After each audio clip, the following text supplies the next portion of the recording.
You have a little bit more detail than we have at this point of the game, and I hear all of the media speculation that Trump is dallying, and on the other hand, that he's being a good negotiator. What do you know? Well, Bill, first of all, this man, who's our commander-in-chief, has an incredible sense of listening to a lot of people, and he has a lot of people to talk to him. He doesn't have a narrow group of advisors like a lot of presidents have had. He talks to a lot of people, and he has a way of synthesizing this and then making a decision. I don't know what he's going to do at this point. We've heard the public statements that he has made. He wants this over with. He's not a president that wants a forever war or to put boots on the ground and won't do that. But this war is not our war. It's Israel's war. They're a close ally of ours. We've got their back on this. We have the same objective that they've got. And the president, and I think all of us, want to achieve the objective that the Israelis have, and that is that Iran, that is a very, very difficult regime, never get a nuclear weapon. Where do you personally stand from, as a senator? I'm the senior Republican on the Intelligence Committee, and I'm also the chairman of the Foreign Relations Committee. I spoke with the president about this on Wednesday, and we talked about the various options and what they were. But I'm going to keep that right now to myself. I am going to support the president. I know what his options are. He will take one of those options, and I have every confidence it'll be the right road that he's going to go down. Do you think that they actually are close to a nuke, or are we maybe just overreacting? Well, no, they are close to a nuke, but the fact of the matter is they've been close to a nuke for a long time. I've been fighting with them for almost 2 decades on this particular issue, and I fought tooth and nail with the Obama administration and with John Kerry in the first JCPOA, which was the agreement that we had with them. It was a horrible agreement that they made, and I voted against it, and now whenever I see him I say, guys, I told you so.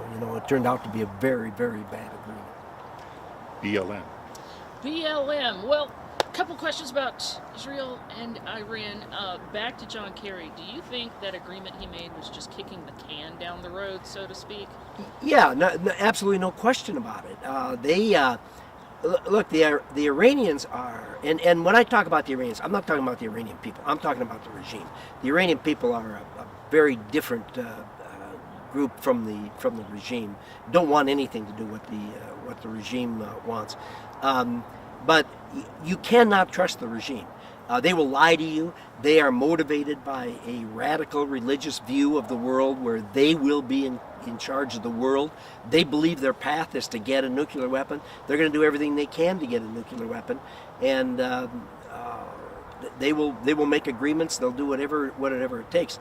But at the end of the day, they're going to do their best to get a nuclear weapon. Two people can resolve almost any dispute you have if you have two things. Number one, two people that have the same objective, and two people who are working in good faith towards that objective. You have neither with the Iranians. All right, on a scale of 1 to 10, how relieved are you that this situation is happening under the Trump administration instead of the Biden administration? 10. Very good. You say it again for 10. Perfect. All right, thank you.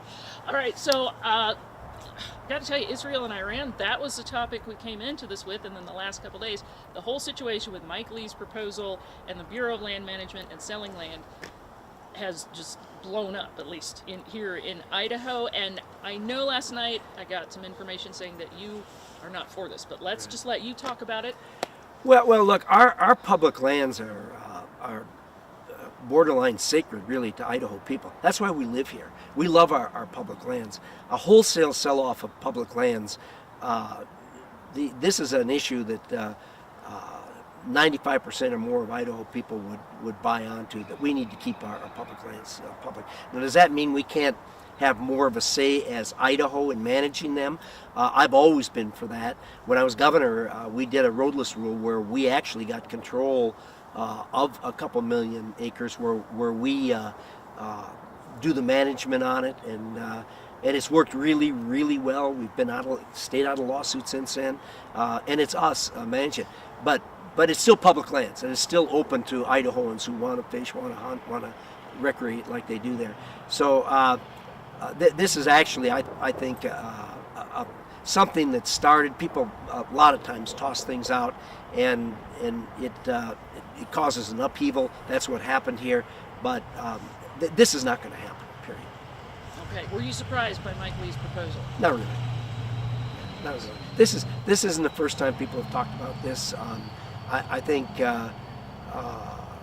when you've been around this business, and look, I'm the senior. Well, I'm second senior Republican on the committee that handles this, energy and natural resources. So I deal with natural resources all the time, Idaho's and other around the country. It is no surprise to me the value that Idaho people have for their public lands. Can I add to that? I read the editorial yesterday in the Wall Street Journal, and the writers there are explaining that a lot of the panic that seems to be setting in about this is because people aren't really reading through it, that the states will have a lot of discretion if the lands are turned back to the states. Well, the original idea that was put out there has been amended and changed and worked over a number of times. And I think the Wall Street Journal, who I respect and read frequently, they have that right, that there isn't a full understanding of what this does. But without that, just with the idea of this, with the upheaval that we've had, it's a clear indication that people don't want to go there. Another question. You were at Darmoon's presentation about strategic minerals. Right. I know Wyoming is really far ahead of other states as far as strategic mineral production. How do you feel about the minerals Idaho has, mining, our natural resources, the whole package? What's your stance on that? Well, it's bigger than just Idaho. Right now, the vast majority of rare earths and critical minerals that have been discovered are in China. And China has been very aggressive at mining them, processing them, and selling them to the world. They are now using that monopoly position to greatly disadvantage us in the U.S. In fact, they've done some things in recent months that have really underscored what a national security issue this is.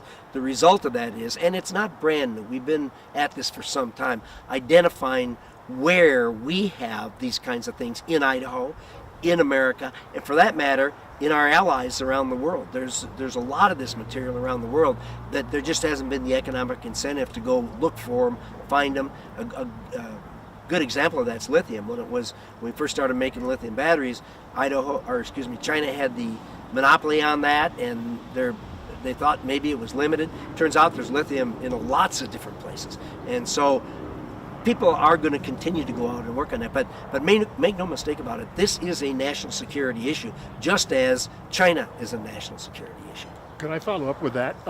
My concern would be, I guess, is in Idaho, and just removed from my job and everything else, is that any attempt to start mining, additional mining, to step up this process, we're going to have to be in court for the next 20 years with environmentalists. To a degree, they're more and more the government recognizes that since it is a national security issue, that calendar doesn't work, and so they're doing some things to try to streamline that. But look, they're not going to go get it everywhere. I mean, you're not going to be out in the middle of a wilderness that's a pristine wilderness area and run a road to it or anything like that. But where we can find them in places that are that you can get to, there's going to continue to be a streamlined approach to it because we need it. One more question. Do you have any idea how Montana got out of Mike Lee's proposal? Why are they off the list? I do, but I don't have it verified, and as a result of that, I wouldn't want to comment on it publicly. But I know Steve the senator from Montana, Steve Daines was. Both Steve and Tim were involved in discussions. So what happened there, I do not know for a fact. But you don't think this is going to fly? This is not going to pass. This is not going to pass. I can give you a whole list of things to lay in bed at night and worry about. Don't put this on that list. Ilana Rubel told me on Wednesday that she thought that they had some sort of superpower that apparently we don't have with our legislative delegation out of Idaho. Who's that? Lana Rubel said that to me the other day. That who had that kind of That, superpower? that the folks in Montana apparently have some special power. Well, no, we're all good. All of us are good friends. The Utah people, the Montana people, here in Idaho, we work together very closely, and particularly now that we're all Republicans, all three of the states, all six of the senators are Republicans, and we work together really, really closely. I got the impression she probably didn't get her way on tariffs when she was pressing that issue, so now she's claiming that we have a weak delegation in this matter. Everybody's entitled to their opinion. She's a Democrat. I get it. All right. Thank you. Do you Are have we good? anything? We good? All right. Thanks, guys. Good Fantastic. interview. Thank you so Good much. interview.